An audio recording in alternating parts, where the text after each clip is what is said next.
Welcome to the Techmeme Ride Home for Thursday, April 6, 2023. I'm Brian McCullough. Today, more examples of chatbots hallucinating might lead to the first lawsuits. Did you know that you have a copy of the Bitcoin white paper on your Mac right now? You don't know it, but you do. I'll tell you why. Substack is the latest to launch a Twitter clone, and why E3 had to die. It's called direct-to-consumer, or I guess gamer. Here's what you missed today in the world of tech. Lots of chatter about this piece in the Washington Post today with the added news item of, I believe, maybe our first defamation suit of the AI era. Just gonna quote, "One night last week, the law professor Jonathan Turley got a troubling email. As part of a research study, a fellow lawyer in California had asked the AI chatbot ChatGPT to generate a list of legal scholars who had sexually harassed someone. Turley's name was on the list. The chatbot, created by OpenAI, said Turley had made sexually suggestive comments and attempted to touch a student while on a class trip to Alaska, citing a March 2018 article in the Washington Post as the source of the information. The problem? No such article existed. There had never been a class trip to Alaska, and Turley said he'd never been accused of harassing a student. A regular commentator in the media, Turley had sometimes asked for corrections in news stories, but this time there was no journalist or editor to call and no way to correct the record. It was quite chilling, he said in an interview with The Post. An allegation of this kind is incredibly harmful, end quote. Turley's experience is a case study in the pitfalls of the latest wave of language bots, which have captured mainstream attention with their ability to write computer code, craft poems, and hold eerily human-like conversations. But this creativity can also be an engine for erroneous claims. The models can misrepresent key facts with great flourish, even fabricating primary sources to back up their claims.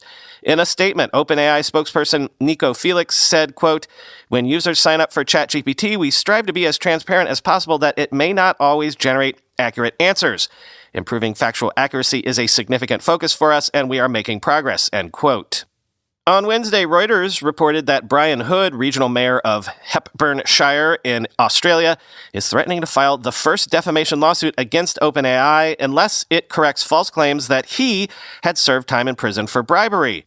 Kate Crawford, a USC professor, said she was recently contacted by a journalist who had used ChatGPT to research sources for a story.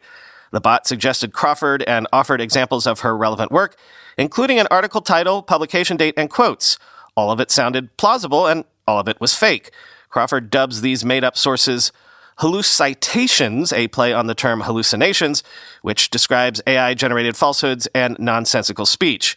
Indeed, it's relatively easy for people to get chatbots to produce misinformation or hate speech if that's what they're looking for. A study published Wednesday by the Center for Countering Digital Hate found that researchers induced Bard to produce wrong or hateful information 78 out of 100 times on topics ranging from the Holocaust to climate change, end quote.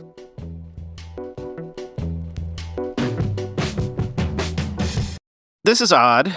Mac OS users have found that a copy of the Bitcoin white paper exists on every single Mac running Mac OS Mojave or newer. Why? Quoting Andy Bio and Waxy.org.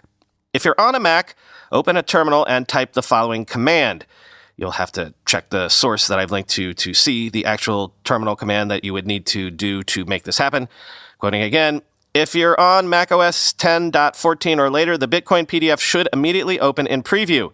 In the image capture utility, the Bitcoin white paper is used as a sample document for a device called Virtual Scanner 2, which is either hidden or not installed for everyone by default.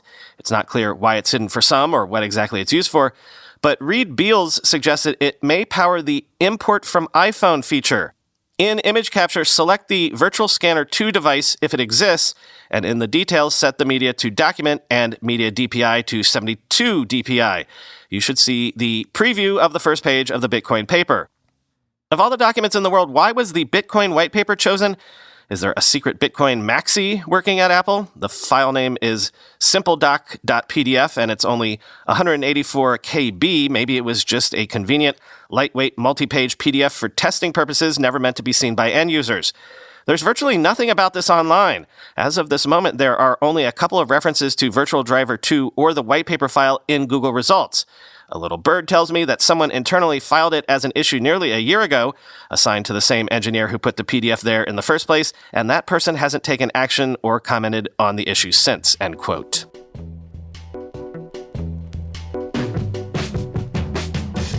From the "we know, but when is it actually going to happen" file, Sundar Pichai says Google plans to add generative AI to its search products and dismisses the threat of AI to its ads business generally. Quoting the Journal, "The opportunity space, if anything, is bigger than before," Mr. Pichai, who also heads Alphabet, said in the interview Tuesday, dismissing the notion that chatbots pose a threat to Google's search business. Google has long been a leader in developing computer programs called large language models, or LLMs, which can produce and respond to natural language prompts with human-like prose. But it hasn't yet used the technology to influence the way people use search, something Mr. Pichai said would change. Will people be able to ask questions to Google and engage with LLMs in the context of search? Absolutely, Mr. Pichai said. Mr. Pichai said Google hasn't yet achieved a goal of becoming 20% more productive, a target he set in September. He said the company was comfortable with its pace of change, though he wouldn't directly address the prospects of another round of layoffs, end quote.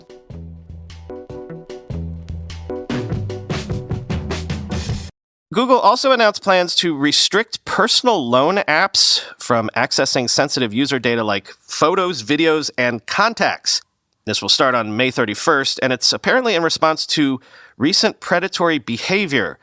Quoting TechCrunch, according to recent accounts, an emerging trend has raised concerns as certain individuals who have acquired credit via mobile apps have experienced harassment by debt collectors. These recovery agents have allegedly accessed the borrower's personal contacts, informing friends and family of outstanding debts. In more extreme cases, agents have employed manipulated images to further intimidate and distress those in debt. Tragically, a number of these targeted individuals have succumbed to the pressure and taken their own lives. Such instances were well reported in markets including India and Kenya. Google responded initially by blocking hundreds and thousands of personal loan apps from the Play Store after alerted by law enforcement agencies and central banks. The company also introduced rules to ban unlicensed loan apps from the Android App Store, end quote. Separately, Google says Play Store apps that allow account creation will soon need to also let users initiate account and data deletion from within the app and online, quoting 9to5Google.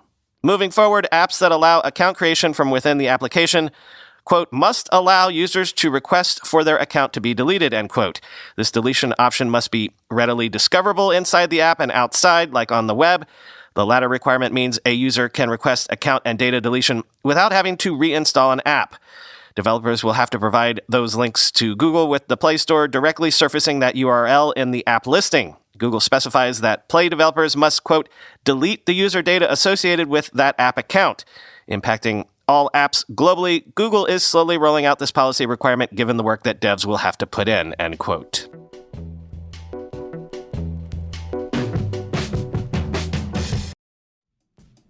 This episode of the Techmeme Ride Home is made possible in part by Mimecast. You're wondering if you need more email and collaboration security.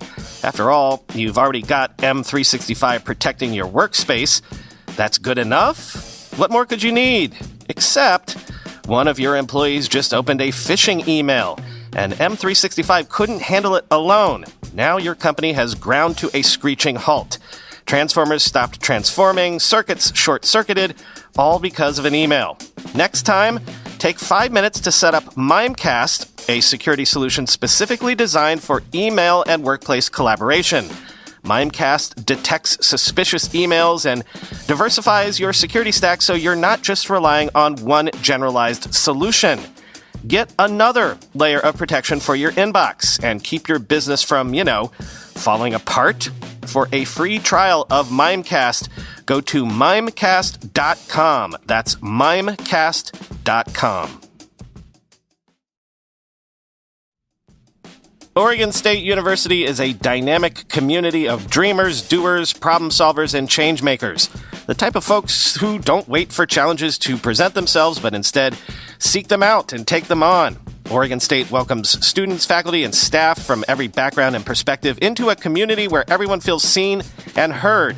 They have deep-rooted mindfulness for the natural world and all who depend on it, and together they apply knowledge, tools, and skills to build a better future for all. Ranked as the number 3 best university in the country for solving climate change, Oregon State makes seeking solutions a priority, going the farthest lengths to help the earth and all living things thrive. Their creative minds, research knowledge, and drive inspire them to generate ideas no one else has.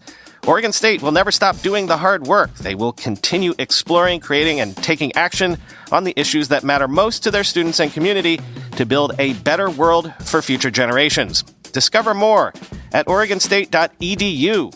That's OregonState.edu. From the Watching the Twitter Competitors beat, Substack has unveiled Notes, letting users share posts, quotes, images, links, and more shown in a short-form feed that may look like familiar social media feeds, in Substack's words. You get what they mean. Quoting TechCrunch. Once you share a note, it's essentially like posting a tweet. Each note displays a like count and comment count. There's also the option to restack or retweet a post. The company seems to agree that the new feature looks similar to Twitter. However, Substack argues that Notes differs from traditional social media feeds because it doesn't run on ads. The lifeblood of an ad-based social media feed is attention, the company wrote in a blog post. By contrast, the lifeblood of a subscription network is the money paid to people who are doing great work within it. Here, people get rewarded for respecting the trust and attention of their audiences. The ultimate goal on this platform is to convert casual readers into paying subscribers. In this system, the vast majority of the financial rewards go to the creators of the content, end quote.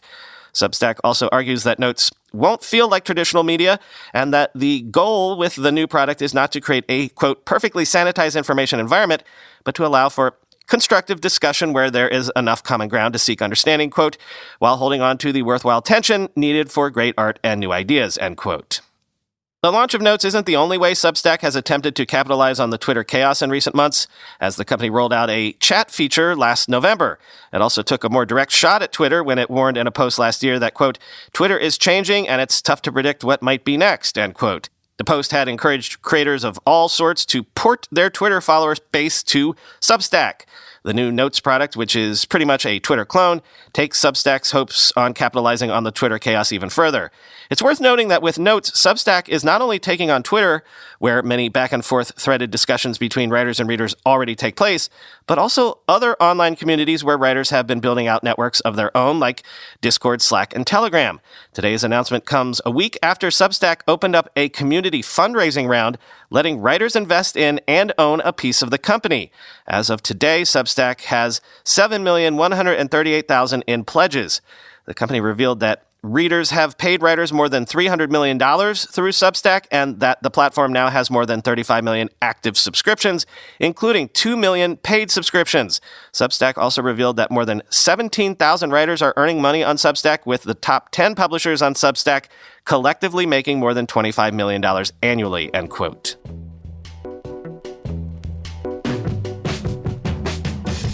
Finally today, a requiem for E3. Wired makes the case that E3 is dying because with things like Nintendo Direct and various, PlayStation events streamed directly to audiences, the companies simply don't need anyone else to showcase their new offerings and create buzz.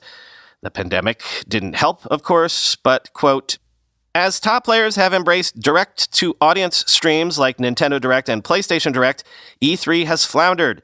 Today, it's events like the Game Awards creator Geoff Keighley's Summer Game Fest, a combination of private in-person events and content specifically tailored for online enjoyment, that fill this role.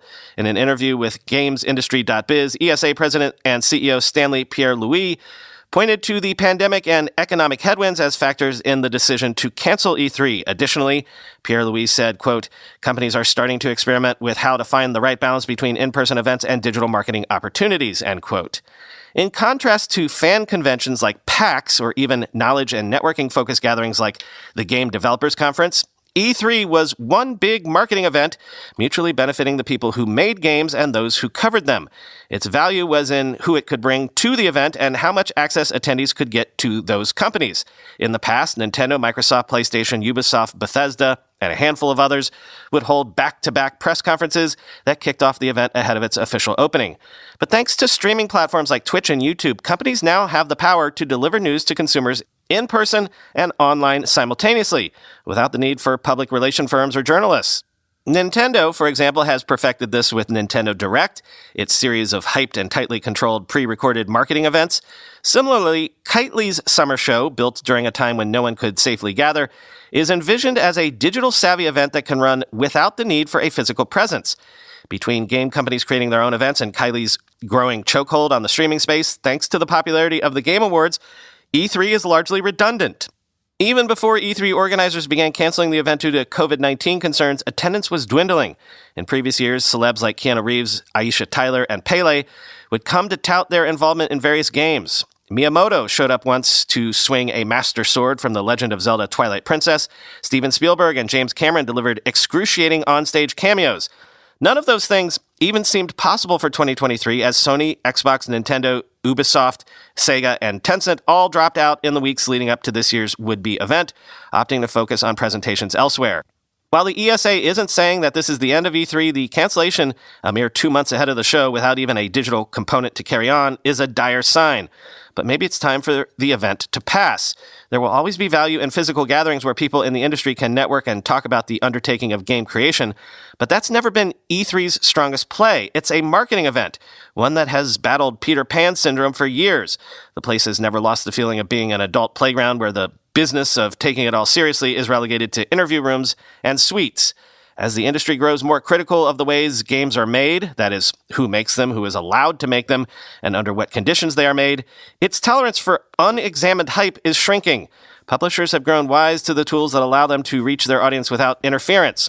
E3's greatest value now isn't in the event it can produce, it's in whatever blood organizers can wring from its legacy and the power of its name, end quote.